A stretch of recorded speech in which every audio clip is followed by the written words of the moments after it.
नमस्कार दोस्तों, GS recipe के यूट्यूब चैनल पर आपका स्वागत है। आज हम इंडियन कॉन्स्टिट्यूशन के स्टेजेस ऑफ कॉन्स्टिट्यूशन मेकिंग यानी कि संविधान निर्माण के चरण के बारे में देखेंगे। इससे रिलेटेड जितने भी PYQ आए हुए हैं कुल 3 वीडियो में उनको डिस्कस कर दिया जाएगा। तो आज के पहले पार्ट से शुरुआत करते हैं। पहला क्वेश्चन आज का बोल रहा है कि निम्नलिखित कथनों में से कौन सा संविधान सभा के गठन के बारे में सही है।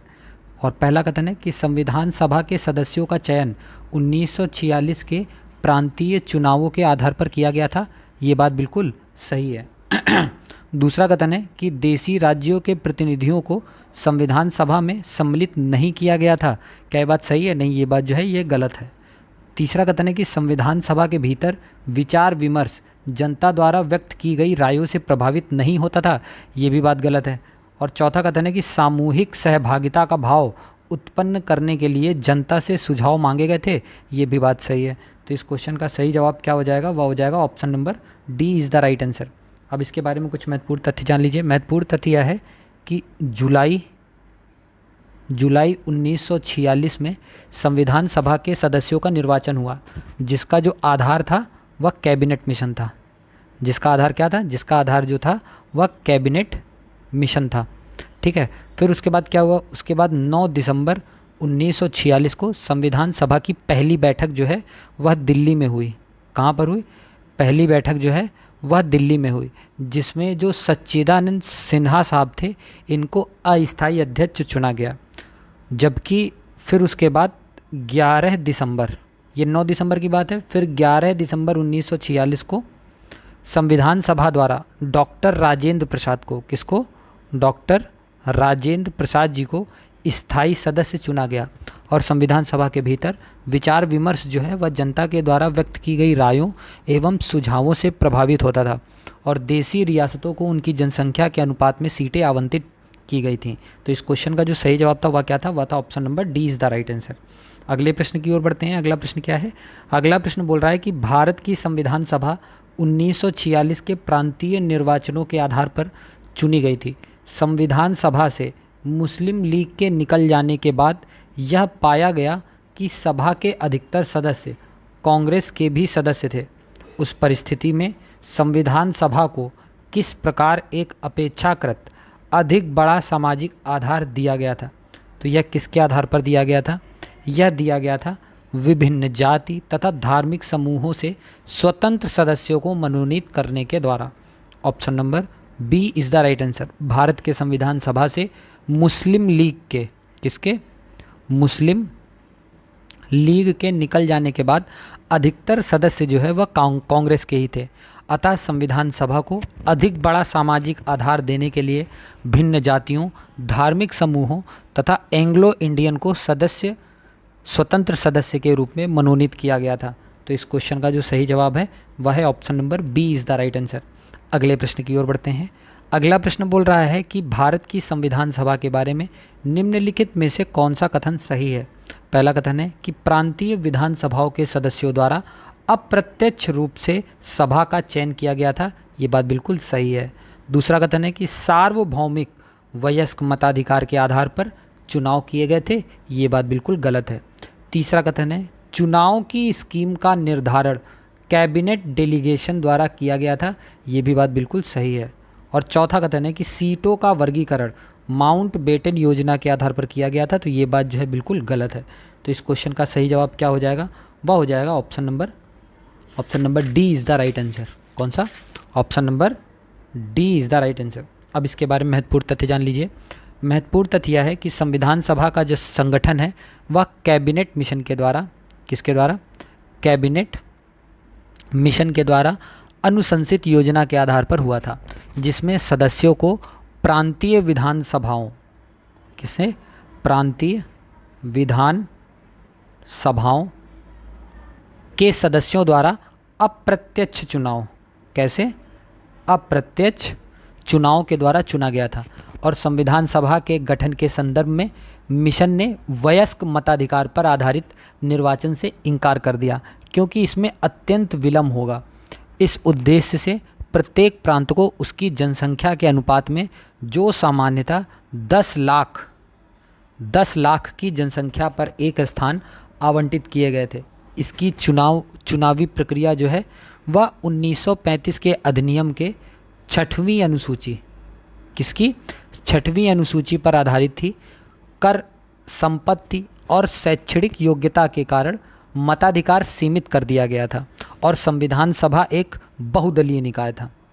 संविधान सभा जो है एक बहुदलीय निकाय था। इसमें विभिन्न दलों के सदस्यों का प्रतिनिधित्व था।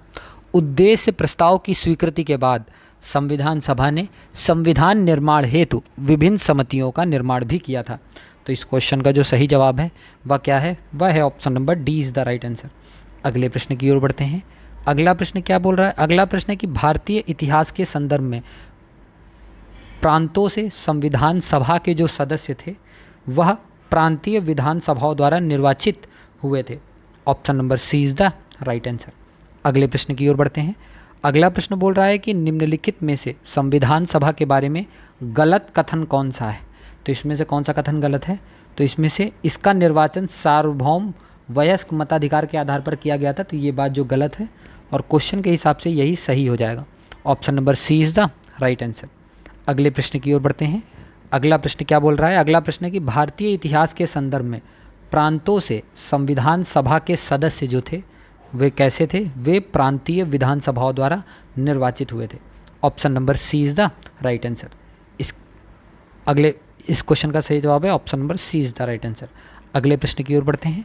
अगला प्रश्न क्या है? अगला प्रश्न बोल रहा है कि बी आर अम्बेडकर का संविधान सभा में निर्वाचन जो हुआ था वह कहाँ से हुआ था?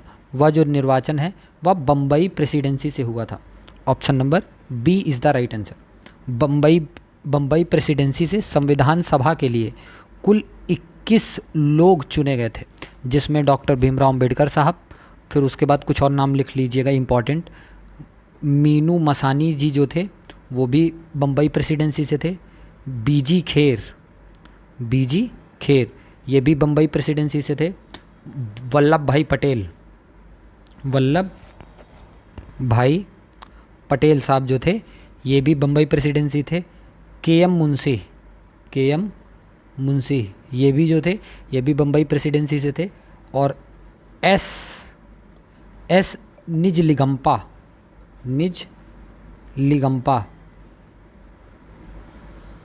लिगप्पा ये जो थे ये भी बम्बई प्रेसिडेंसी से थे। संविधान सभा के लिए पहली बार भीमराव अंबेडकर जी का जो निर्वाचन था वह बंगाल से हुआ था। कहाँ से हुआ था? पहली बार जो है वह बंगाल से हुआ था, और विभाजन के पश्चात पूर्वी बंगाल जो है वह पाकिस्तान का अंग बन गया था। तत्पश्चात बम्बई प्रेसिडेंसी यानी कि पूना सीट जो थी, कौन सी? पूना सीट से डॉक्टर भीमराव अंबेडकर साहब को संविधान सभा भेजा गया था। तो इस क्वेश्चन का जो सही जवाब था वह था option number B is the right answer. अगले प्रश्न की ओर बढ़ते हैं। अगला प्रश्न क्या है? अगला प्रश्न बोल रहा है कि भारत की संविधान सभा के संबंध में निम्नलिखित में से कौन सा एक कथन सही नहीं है? तो इनमें से कौन सा कथन नहीं है? ये तीनों कथन सही हैं। सही कथन कौन सा नहीं है? वह है भारत के राज्यों के प्रतिनिधियों के मामले में चयन की विधि भारत के गवर्नर जनरल द्वारा निर्धारित की जानी थी। यही एक बात सही नहीं है। Option number D is the right answer.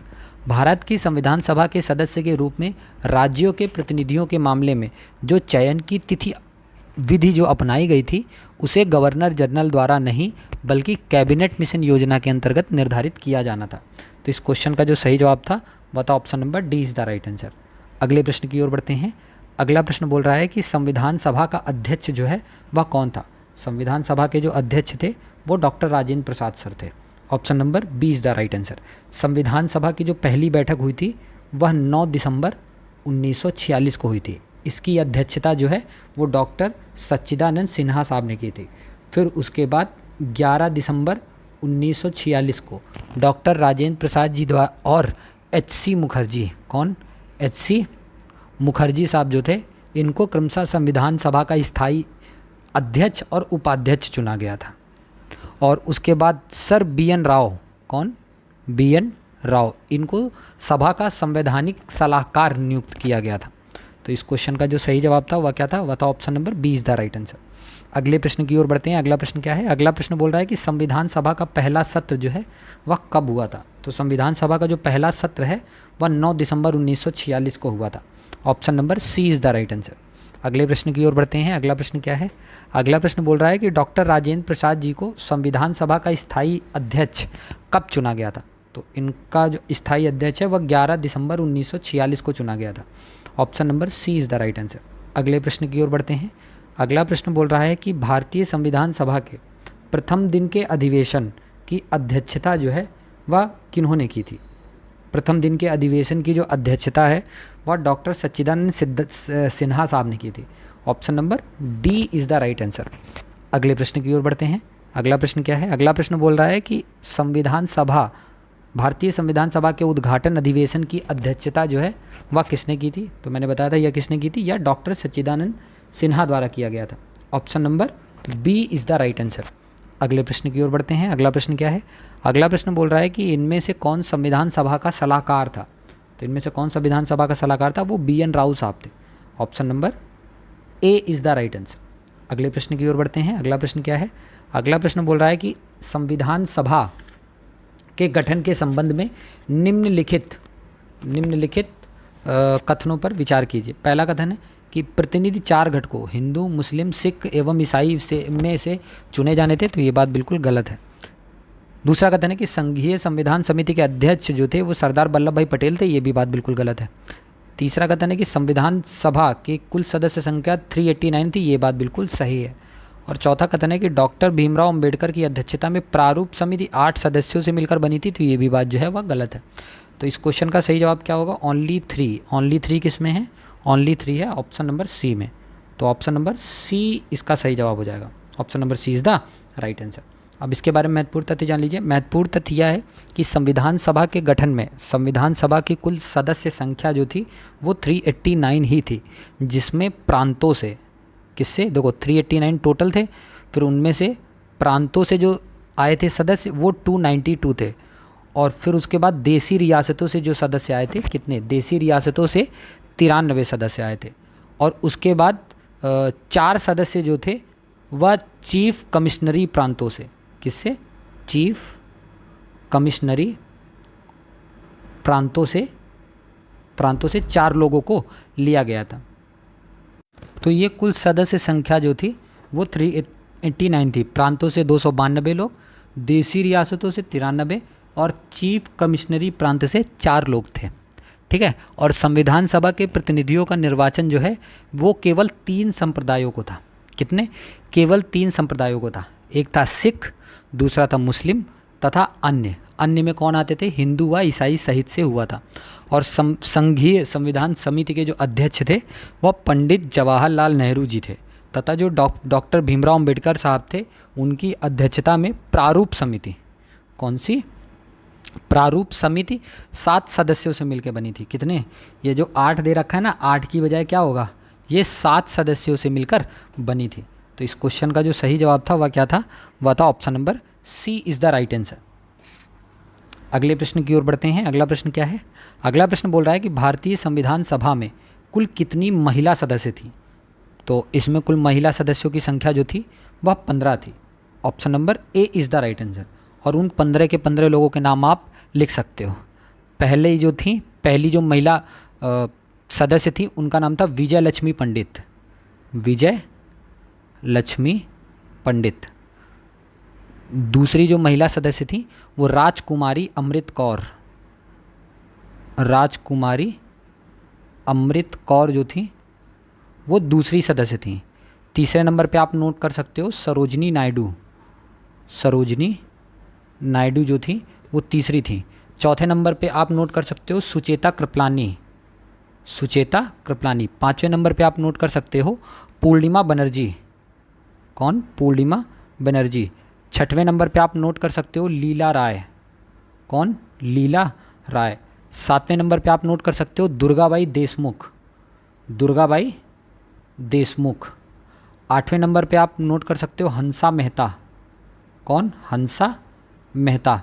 नौवें नंबर पे आप नोट कर सकते हो कमला चौधरी। कौन, कमला चौधरी। 10वें नंबर पे आप नोट कर सकते हो रेणुका राय, रेणुका रॉय।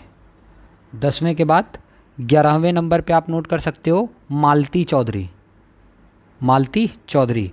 12वें नंबर पे आप नोट कर सकते हो दक्षयानी वेलायुधन, इसका उनका पूरा नाम लिख देते हैं, दक्षयानी वेलायुधन, वेलायुधन, ये 12वीं थी। 13वें नंबर पे नोट कर सकते हो बेगम एजाज रसूल, बेगम एजाज रसूल 13वीं थी। 14वीं थी एनी मस्किरीनी, एनी मस्किरीनी, मस्किरीनी। और 15 नंबर पे नोट कर सकते हो आप अम्मू स्वामीनाथन, अम्मू स्वामीनाथन जो थे वो 15वीं थी। तो 15 के 15 का नाम हो गया। तो इस क्वेश्चन का जो सही जवाब था वह था option number A is the right answer. अगले प्रश्न की ओर बढ़ते हैं। अगला प्रश्न क्या है? अगला प्रश्न बोल रहा है कि भारत की संविधान सभा का गठन जो है वह किसके अंतर्गत किया गया था? तो यह जो है वह कैबिनेट मिशन योजना के अंतर्गत किया गया था। Option number B is the right answer. अगले प्रश्न की ओर बढ़ते हैं। अगला प्रश्न क्या है? अगला प्रश्न है कि संविधान सभा के प्रथम मनोनीत उपसभापति जो थे वह कौन थे? तो प्रथम मनोनीत जो उपसभापति थे वो फ्रैंक एंथोनी थे। Option number D is the right answer. संविधान सभा की जो पहली प्रथम बैठक जो हुई थी वह 9 दिसंबर 1946 को हुई थी। ठीक है। इसके अस्थायी सभापति डॉक्टर सच्चिदानंद सिन्हा साहब थे और सच्चिदानंद सिन्हा के आग्रह पर ही फ्रैंक एंथोनी को प्रथम उपसभापति मनोनीत किया गया था। तो इस क्वेश्चन का जो सही जवाब था वह क्या था? वह था option number D is the right answer. अगले प्रश्न की ओर बढ़ते हैं। अगला प्रश्न बोल रहा है कि भारत के संविधान के निर्माण में संविधान सभा की मदद करने वाले 2 लोक सेवक निम्नलिखित में से कौन से थे? तो जो 2 लोक सेवक थे, एक थे BN राव साहब और दूसरे थे SN मुखर्जी साहब। Option number C is the right answer. अगले प्रश्न की ओर बढ़ते हैं। अगला प्रश्न क्या है? अगला प्रश्न बोल रहा है कि निम्नलिखित में से कौन सा एक युग्म सही सुमेलित नहीं है? इनमें से कौन सा सही सुमेलित नहीं है? वह है option number C is the right answer. केंद्र की जो अवशिष्ट शक्तियाँ थी वो ऑस्ट्रेलिया से नहीं ली गई थी। तो कहाँ से ली गई थी? ये जो शक्तियाँ थी वो कनाडा से ली गई थी। ऑप्शन नंबर सी इसका सही जवाब होगा। अब कॉपी पेन उठाइए और कुछ हेडिंग डाल लीजिए। हेडिंग में लिखिए भारतीय संविधान के प्रमुख स्रोत कहाँ कहाँ से भारतीय संविधान जो है वह लिया गया था। पहला पॉइंट लिखिएगा भारत सरकार अधिनियम 1935, भारत सरकार अधिनियम 1935। इसमें लिखिएगा कि भारतीय संविधान का सबसे महत्वपूर्ण स्रोत जो है वह भारत सरकार अधिनियम 1935 था। संविधान का आकार, संरचनात्मक स्वरूप, विषय सूची, विषय सूची, भाषा पर 1935 के अधिनियम का गहरा प्रभाव था। ठीक है। दूसरे नंबर पे हेडिंग डालिएगा ब्रिटिश संविधान। कौन सा? ब्रिटिश संविधान। इसमें लिखिएगा ब्रिटिश संविधान से संसदीय शासन प्रणाली, मंत्रिमंडलीय सरकार, विधि निर्माण प्रक्रिया और इकहरी नागरिकता और विधि का शासन, ये जो है यह ब्रिटिश संविधान से लिया गया था। तीसरे नंबर पे पॉइंट नोट करिएगा संयुक्त राज्य अमेरिका का संविधान। इसमें लिखिएगा मौलिक अधिकार, संविधान की सर्वोच्चता, स्वतंत्र न्यायपालिका, न्यायिक पुनरावलोकन, राष्ट्रपति पर महाभियोग एवं उपराष्ट्रपति, यह जो है संयुक्त राज्य अमेरिका के संविधान से लिया गया था। चौथे नंबर पर नोट डाउन करिएगा फ्रांस, और फ्रांस के संविधान में लिखिएगा फ्रांस के संविधान से गणतंत्र की स्थापना लिया गया था। किसकी? गणतंत्र की स्थापना ली गई थी। पांचवें नंबर पे नाम नोट करिएगा आयरलैंड का संविधान, आयरलैंड का संविधान। उसमें नोट करिएगा राज्य के नीति निदेशक तत्व, ब्रैकेट में लिखिएगा DPSP, राष्ट्रपति के निर्वाचन में निर्वाचक मंडल की व्यवस्था। दूसरा पॉइंट। तीसरा राज्यसभा में कला। चौथा पॉइंट साहित्य, विज्ञान आदि से संबंधित विशिष्ट व्यक्तियों के मनोनयन की प्रणाली भी आयरलैंड से ली गई थी। छठवें नंबर पे पॉइंट में लिखिएगा ऑस्ट्रेलिया का संविधान। किसका? ऑस्ट्रेलिया का संविधान। इसमें लिखिएगा समवर्ती सूची, व्यापार, वाणिज्य एवं समागम की स्वतंत्रता जो है वह संसद के दोनों सदनों की संयुक्त बैठक से, संसद की दोनों सदनों की संयुक्त बैठक भी जो है वो भी ऑस्ट्रेलिया के संविधान से लिया गया था। 7वें नंबर पे नोट करिएगा कनाडा का संविधान।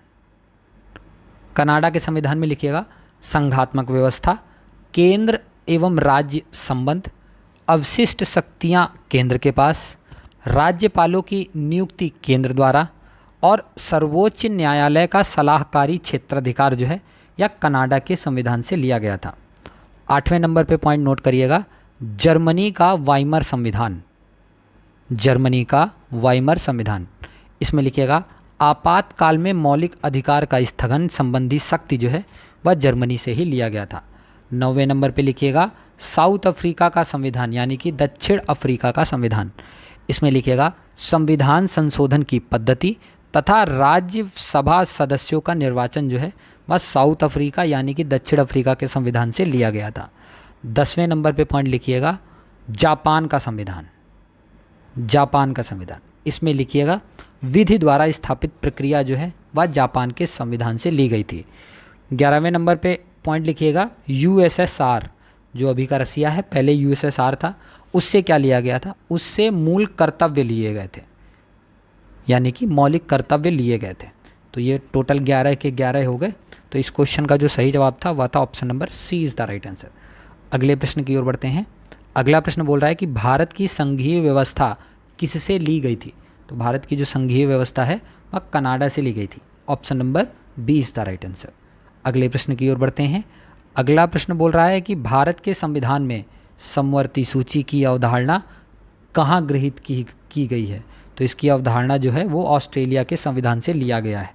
Option number D is the right answer. देख लीजिए कितनी बार ये क्वेश्चन पूछा गया है और आगे भी पूछा जाता रहेगा। इस क्वेश्चन का सही जवाब क्या था, वह था option number D is the right answer. अगले प्रश्न की ओर बढ़ते हैं। अगला प्रश्न बोल रहा है कि भारतीय संविधान में सन्निहित मूल अधिकारों की अवधारणा किस देश के संविधान से ग्रहण की गई है। यह जो है वह संयुक्त राज्य अमेरिका से ली गई है। Option number C is the right answer. अगले प्रश्न की ओर बढ़ते हैं। अगला प्रश्न बोल रहा है कि निम्नलिखित में से कौन एक सही सुमेलित नहीं है। तो इनमें से कौन सा एक सही सुमेलित नहीं है। तो फेडरल सिस्टम 1935 का भारत सरकार अधिनियम से लिया गया है। मौलिक अधिकार अमेरिकन के बिल ऑफ राइट से लिए गए हैं। केंद्र राज्य संबंध कनाडा के संविधान से लिया गया है। राज्य के नीति निर्देशक तत्व जो हैं वो ब्रिटिश संविधान से नहीं लिए गए थे। क्वेश्चन के अकॉर्डिंग ऑप्शन नंबर डी इसका सही जवाब हो जाएगा। ब्रिटिश संविधान से नहीं लेके ये आयरलैंड के संविधान से लिया गया था। कहाँ से, आयरलैंड के संविधान से लिया गया था। इस क्वेश्चन का सही जवाब है option number D is the right answer. अगले प्रश्न की ओर बढ़ते हैं। अगला प्रश्न बोल रहा है कि एक तरफ दे रखा है भारतीय संविधान के मद और दूसरी तरफ दिया गया है कि जिस देश से इसको अपनाया गया था। तो राज्य के नीति निर्देशक तत्व जो हैं वो आयरलैंड से लिया गया था। तो ए का क्या हो जाएगा, ए का हो जाएगा 3। मूल अधिकार जो हैं वो यूएसए से लिए गए थे। तो बी का हो जाएगा 5। बी का हो जाएगा 5। संघ राज्य संबंधों की समवर्ती सूची जो है वो ऑस्ट्रेलिया से ली गई थी। तो सी का हो जाएगा 1। और लास्ट जो है भारतीय राज्यों का संघ है तथा संघ में अधिक शक्ति निहित है, या कहाँ से लिया गया था, या कनाडा से लिया गया था। तो डी का हो जाएगा 2। 35-12 जिसमें है वही सही जवाब है। तो इस क्वेश्चन का सही जवाब क्या हो जाएगा, इस क्वेश्चन का सही जवाब हो जाएगा option number D is the right answer. अगले प्रश्न की ओर बढ़ते हैं। अगला प्रश्न क्या है, अगला प्रश्न बोल रहा है कि भारतीय संविधान के में राज्य के नीति निर्देशक तत्वों को निम्न में से किस देश के संविधान से लिया गया है। तो डीपीएसपी जो है वो कहाँ से लिया गया था, वो आयरलैंड से लिया गया था। Option number C is the right answer. अगले प्रश्न की ओर बढ़ते हैं।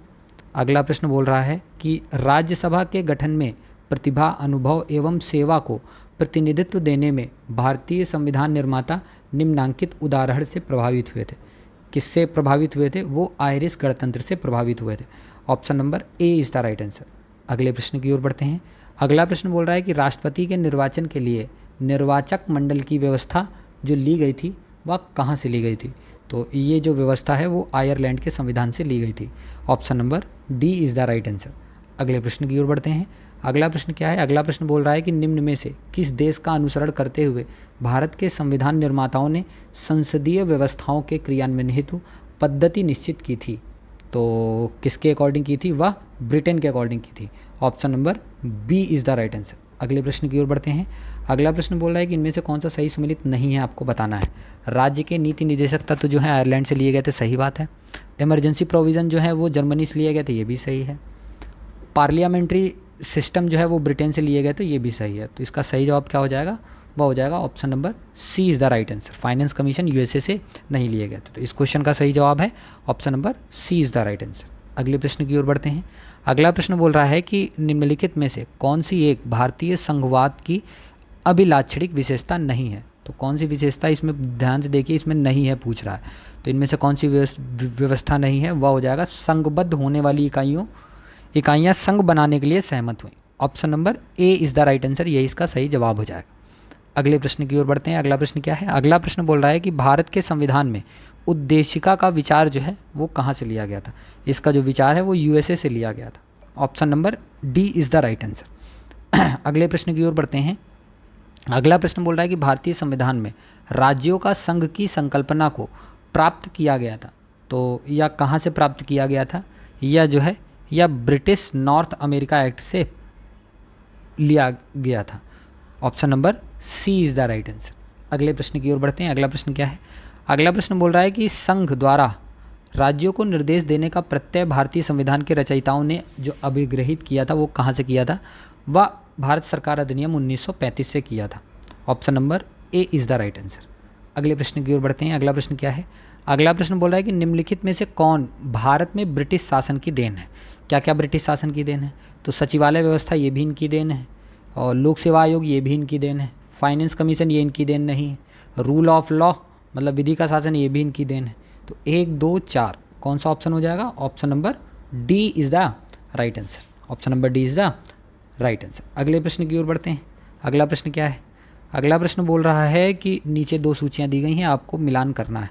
तो इक्वलिटी बिफोर लॉ मतलब विधि के समक्ष समानता जो है वह कहाँ से ली गई है, वह इंग्लैंड से लिया गया है, तो ए का हो जाएगा 2। विधि का समान संरक्षण जो है वो यूएसए से लिया गया था, तो बी का हो जाएगा 1।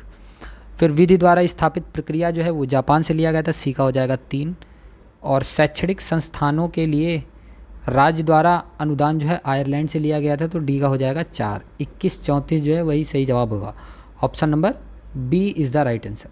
अगले प्रश्न की ओर बढ़ते हैं। अगला प्रश्न बोल रहा है कि निम्नलिखित में से कौन सी विशेषताएं ब्रिटिश संविधान से भारत के संविधान में ली गई थी। तो रूल ऑफ लॉ नहीं लिया गया था, विधि निर्माण प्रक्रिया रूल ऑफ लॉ लिया गया था, मैं गलत बता रहा हूँ, रूल ऑफ लॉ जो है वो लिया गया था। विधि निर्माण प्रक्रिया जो है ये भी लिया गया था।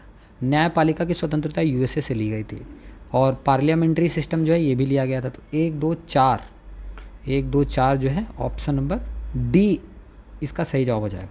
Option number D is the right answer. अगले प्रश्न की ओर बढ़ते हैं। अगला प्रश्न क्या है, अगला प्रश्न बोल रहा है कि हम न्यायिक पुनरावलोकन की व्यवस्था देखते हैं, यह जो है किसके द्वारा होता है, यह भारत और यूएसए दोनों में हम देखते हैं। जुडिशियल रिव्यू का एग्जिट जो है दोनों में करती है। ऑप्शन नंबर डी इसका सही जवाब हो जाएगा। अगले प्रश्न की ओर बढ़ते हैं। अगला प्रश्न क्या है, अगला प्रश्न बोल रहा है कि भारत के संविधान के आलेखन यानी प्रारूपण ठीक है के रूप में अल्लादी कृष्णस्वामी अय्यर के बारे में निम्नलिखित में से कौन सा कथन सही है। तो देखते हैं कौन सा कथन सही है। पहला कथन है कि भारत के संविधान के निर्वाचन से संबंधित महत्वपूर्ण निर्णयों के लिए जाने में उच्चतम न्यायालय की भूमिका के वे पक्षधर थे, बिल्कुल बात सही है। दूसरा कथन है कि उनका यह मानना था कि स्वतंत्रता और सामाजिक निग्रह के बीच उच्चतम न्यायालय को एक रेखा खींचनी पड़ेगी, बिल्कुल सही बात है। तीसरा कथन है न्यायपालिका पर कार्यपालिका के प्रभुत्व में उनका विश्वास था, ये बात गलत है। और चौथा कथन है वे शासन के एक अधिनायकीय स्वरूप के पक्षधर थे, ये भी बात गलत है। तो इस क्वेश्चन का सही जवाब क्या हो जाएगा, इस क्वेश्चन का सही जवाब हो जाएगा option number A is the right answer. और आज के अंतिम प्रश्न की ओर बढ़ते हैं। अंतिम प्रश्न बोल रहा है कि संविधान सभा में भारतीय संविधान का तृतीय वाचन जो है वह कब प्रारंभ हुआ था। तो तृतीय वाचन जो है वो प्रारंभ हुआ था 14 नवंबर 1949 को। Option number A is the right answer. कुछ महत्वपूर्ण पॉइंट लिख लीजिए। डॉक्टर BR अम्बेडकर साहब जी द्वारा संविधान का अंतिम प्रारूप पेश करने के साथ ही 4 नवंबर 1948 को प्रथम वाचन प्रारंभ हुआ था, जो कि 9 नवंबर 1948 तक चला था। कब तक चला था, 9 नवंबर 1948 तक चला था। ये पहला वाचन था। फिर उसके बाद जो दूसरा वाचन है वो 15 नवंबर 1948 से प्रारंभ होकर 17 अक्टूबर 1949 तक चला था। फिर उसके बाद आ जाओ थर्ड वाचन पे। थर्ड वाचन जो है वह 14 नवंबर 1949 को प्रारंभ हुआ था और 26 नवंबर 1949 तक चला था, और 26 नवंबर को संविधान सभा द्वारा संविधान को पारित कर दिया गया था। तो इस क्वेश्चन का जो सही जवाब था वह था option number A is the right answer. तो कैसी लग रही है आपको ये सीरीज, प्लीज़ कमेंट सेक्शन में लिख के बताइए। इस वीडियो की अगर आपको PDF चाहिए तो डिस्क्रिप्शन में दिए गए टेलीग्राम लिंक पर जाकर आप इसको डाउनलोड कर सकते हैं, और कोई भी सजेशन देना हो तब भी कमेंट सेक्शन में आप लिख के बता सकते हैं। वीडियो को लाइक करिए और चैनल को सब्सक्राइब करिए। धन्यवाद।